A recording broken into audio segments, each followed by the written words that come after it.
वो नहीं लड़ेंगे गठबंधन के साथ क्योंकि उनकी अपनी दिक्कतें हैं, अपनी समस्याएं हैं और भाजपा का इतना दबाव है उनके ऊपर कि बस वो लड़ेंगी, लेकिन वो जो ले आएंगी अपने लिए ले आएंगे, वो कोई गठबंधन। कि आपको गाड़ी समझनी होगी कि जब मायावती 10 सीटें पाई थी समाजवादी पार्टी के संग, तो जिन सीटों पे मायावती सपा के वोट जो है कई सीटों पे बसपा को ट्रांसफर हुए थे, लेकिन जो मायावती के वोटर्स थे, बहुत सारी सीटें ऐसी हैं जहां के वोटर्स बजाय समाजवादी पार्टी के जाने के बीजेपी में चले गए। ये हैं अपनी कथनी और करनी में उनके भेद रहता है। मुझे भी, मैं इस बात से पूरी तरीके से सहमत हूँ।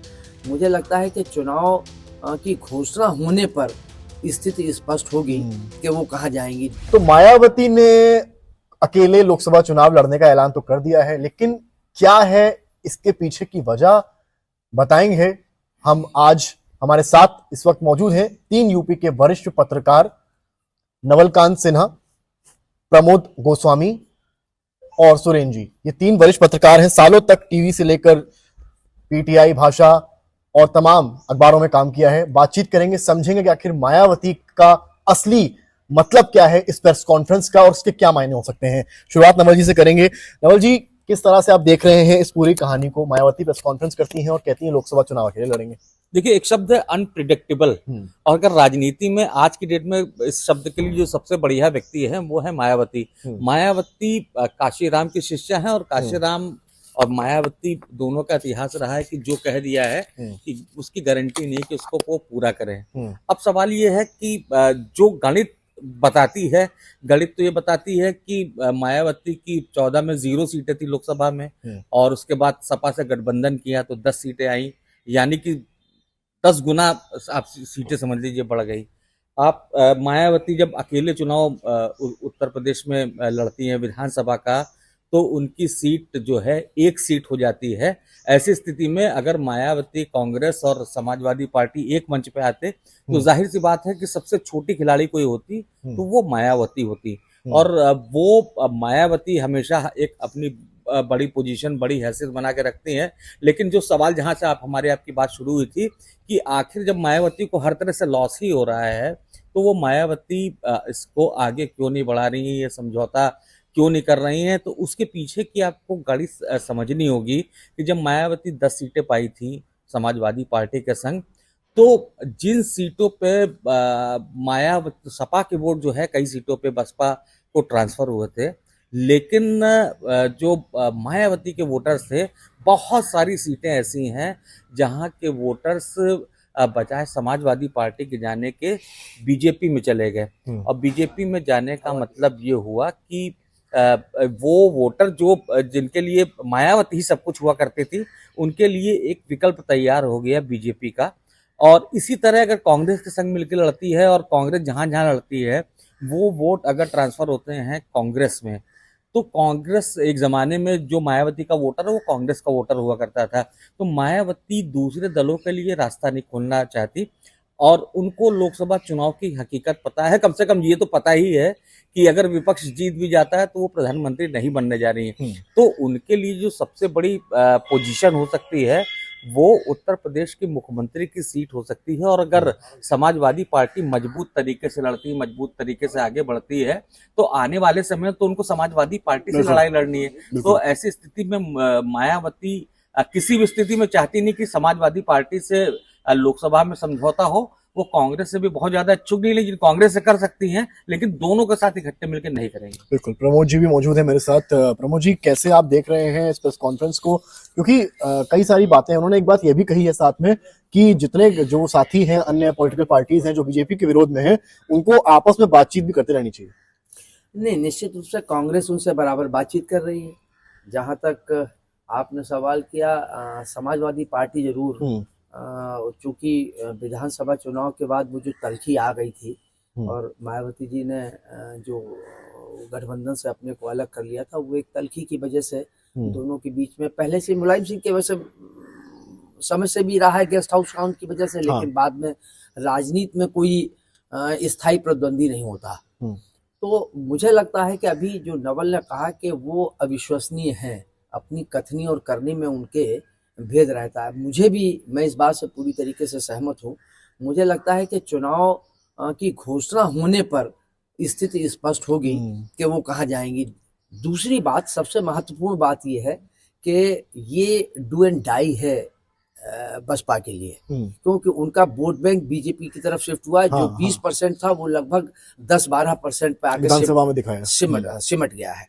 तो अब अगर, और दूसरा एक सबसे ज्यादा बड़ी बात यह है कि जो मुस्लिम है, जो प्रत्याशी पश्चिम में और जो मुस्लिम बाहुल थे वहां खड़ा कर देती थी बसपा, और उसका एक लाभ ले लेती थी, वो 2-4 सीटें निकाल लेती थी, या विधानसभा में 5-7-8 सीटें निकाल लेती थी। आपकी मुस्लिम वोट का बिल्कुल विभाजन नहीं होगा। वो चाहे बसपा मुसलमान खड़ा कर दे तो भी उसको, उसकी जमानत जाएगी, जो जीत रहा होगा उसको जाएगा। सवाल मैं सुरेंद्र दुबे जी से लूंगा, वरिष्ठ पत्रकार है। मुस्लिम वोट की बात करी है, क्या आपको लगता है कि अखिलेश यादव को इस बात से बहुत परेशानी होने वाली है कि बसपा चुनाव अकेले लड़ रही है? क्योंकि आजमगढ़ में जो हुआ, गुड्डू जमानी ने जो किया, धर्मेंद्र यादव 10,000 के अंतर से हार गए। अगर बसपा फिर वही करती है और मुस्लिम कैंडिडेट उतारती है तो नुकसान तो सबसे ज्यादा अखिलेश को होगा। देखिए, पूरे प्रकरण में नुकसान अखिलेश को ही सबसे ज्यादा होने वाला है। लेकिन ना कांग्रेस के पास कुछ है, ना बसपा के पास कुछ है। और एमपी को छोड़ दे, लेकिन विधानसभा चुनाव में तो 110 सीटें सपा के पास है, 12 और 124 के आसपास थी। तो नुकसान सपा को ही होना है। और इसीलिए सारा प्रयास अखिलेश का ये है कि मायावती न हो इसमें, वो चाहते न हो। और मायावती, देखिए, बड़ी एक गलतफहमी लोगों के हम दूर कर दें। वो जमाना अलग था जब मायावती अबूझ पहेली थी, अब वो बूझ पहेली है।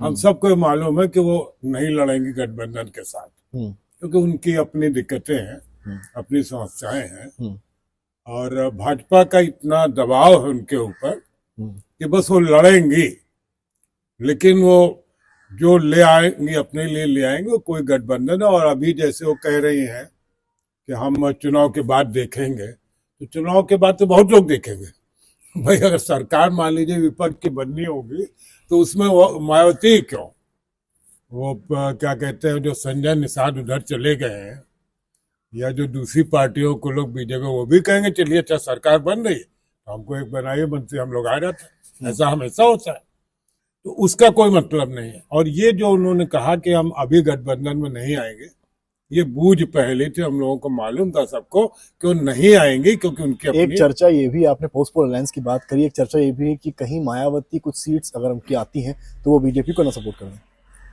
हाँ, कर सकती। इसमें कोई भाई, वो पहले 3 बार उनके समर्थन से सरकार बना चुकी है, तो अब नहीं करेंगे इसकी कौन सी गारंटी? और बिल्कुल गारंटी नहीं है।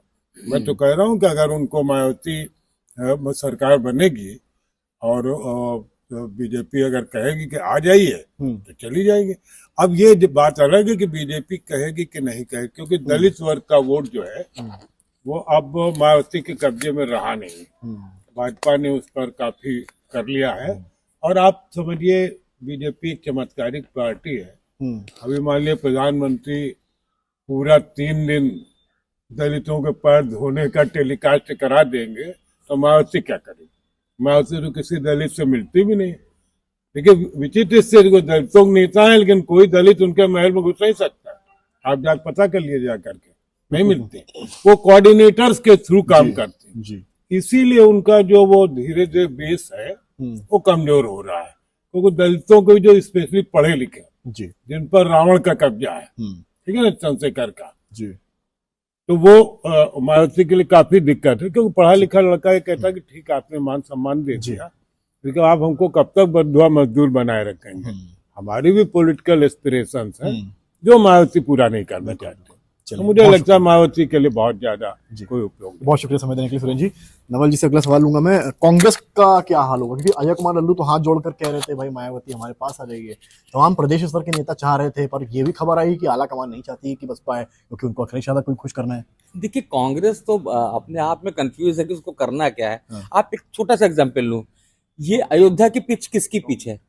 अयोध्या की पिच है वो बीजेपी की पिच है। नरेंद्र मोदी जहां बैटिंग कर रहे हैं, उस बैटिंग की पिच पे राहुल गांधी को उतरना चाहिए था, या वहां खेलना ही नहीं चाहिए था कि इस पिच पे हम नहीं खेलेंगे। अजय राय खेल गए ना। और वहां पे अजय राय को आप बताइए कि जहां पे नरेंद्र मोदी की पिच हो, नरेंद्र मोदी खुद उतर रहे हो और अपना 101% लेके उतर रहे हो, वहां अजय राय को भेजना, वहां पे स्नान करवाना, कितनी बुद्धिमत्ता की। अगर आपने नहीं का स्टैंड लिया था तो वो नहीं का सपा स्टैंड। के कुछ नेता तो ये भी कह रहे हैं कि बहुत जल्दी में कांग्रेस बीजेपी इवेंट 22 को कर रही है, इन्होंने 15 को ही कर लिया। जी, आप भी अभी आपने जो कल का इवेंट आपने भी कवर किया है और 22 का भी करेंगे। आप खुद बताइए कि आप कल के इवेंट और 22 के इवेंट को बराबर समझ रहे हैं। अगर बराबर समझ रहे तो कर लिया, लेकिन इसकी तो चर्चा भी नहीं हुई। तो मुझको लगता है कि बीजेपी कांग्रेस को नहीं, चर्चा हुई, एक चर्चा हुई कि कार्यकर्ता आपस में भिड़ गए। नहीं, ये चर्चा हुई। अब ये बताइए ना कि कांग्रेस खुद ही दावा करती रही कि भैया ये तो मंदिर का इवेंट, बीजेपी अपना इवेंट बना रही है, पॉलिटिकल इवेंट नहीं है। और जिसको आप खुद करें कि पॉलिटिकल इवेंट नहीं है, वहां आपने कांग्रेस का झंडा लेके गए क्यों? आज ये तो खुद कांग्रेस ने साबित कर दिया। और बीजेपी जिस तरह से लूट लेती महफिल, तो वो तो बार बार इस मुद्दे को उठाएगी। और कांग्रेस की आप जहां तक बात कर रहे हैं, तो कांग्रेस की उत्तर प्रदेश में स्थिति एक परजीवी की तरह है। वो कभी चाह रही है कि हमको सपा अपने पीठ पे लाद ले, वो चाह रही है कि अभी मायावती हमको पीठ पे लाद दे, और कभी चाह रही है कि दोनों लाद के हमारी सवारी जो है आगे बढ़ाए।